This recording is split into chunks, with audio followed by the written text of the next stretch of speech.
Bonjour, bienvenue à ce cours d'initiation à la programmation en Java. Le but de cette séquence est de vous présenter les objectifs du cours et comment il va se dérouler.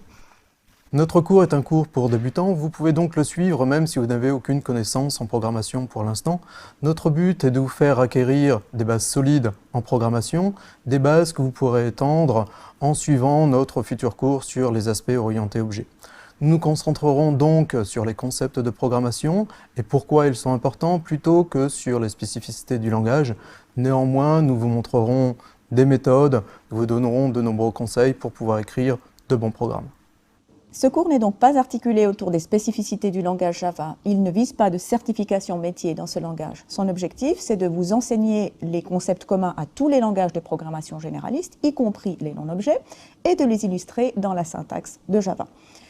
Java est par essence un langage dit orienté objet, et en faire abstraction dans un premier temps peut sembler inattendu. C'est néanmoins une approche que vous allez retrouver dans de nombreux ouvrages et références. Et l'avantage de cette approche est qu'il vous donne des clés de transition vers n'importe quel autre type de langage, y compris les non-objets. Bien sûr, on s'attend à ce qu'assez naturellement, vous complétiez cette première formation avec notre futur cours sur l'orienté objet, qui est une suite naturelle au cours présent.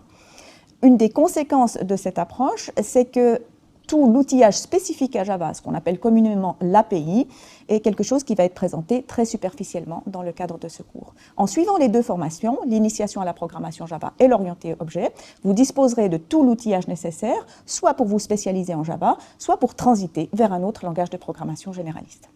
Comme la plupart des cours sur Coursera, notre cours est donné sous forme de vidéos d'une dizaine de minutes chacune. Ces vidéos contiennent des quiz qui vous permettront de contrôler au fur et à mesure que vous ayez bien compris le contenu du cours. Mais en plus de suivre le cours, il vous faudra pratiquer et pour cela vous disposerez de quiz supplémentaires en plus de ceux qui sont donnés dans les vidéos, des exercices qui ne seront pas notés et qui vous permettront de vous entraîner et des devoirs à rendre qui eux seront notés. Concrètement, il vous faudra d'abord installer un environnement de développement et pour cela vous trouverez des tutoriels sur le site du cours. Nous mettrons les vidéos du cours en ligne toutes les semaines. Vous devrez rendre 4 devoirs notés et pour chacun des devoirs vous disposerez d'un délai de 2 semaines. Et vous disposerez également d'un forum qui vous permettra d'échanger avec les autres étudiants et de poser et répondre à des questions. Pour apprendre à programmer, il est fondamental de pratiquer, exactement comme on doit le faire pour apprendre à jouer d'un instrument de musique. Pas de pratique, pas de bonne programmation, voire même pas de programmation du tout.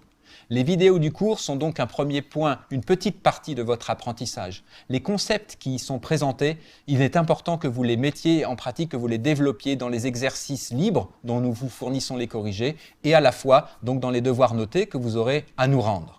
J'insiste sur le fait que la pratique par soi-même des exercices libres constitue une des clés essentielles de votre progression, de votre apprentissage. Commencez par les faire par vous-même. Travaillez à partir de la donnée sans regarder le corrigé, sans en discuter avec des amis, des camarades sur les forums. C'est comme ça que vous pourrez progresser.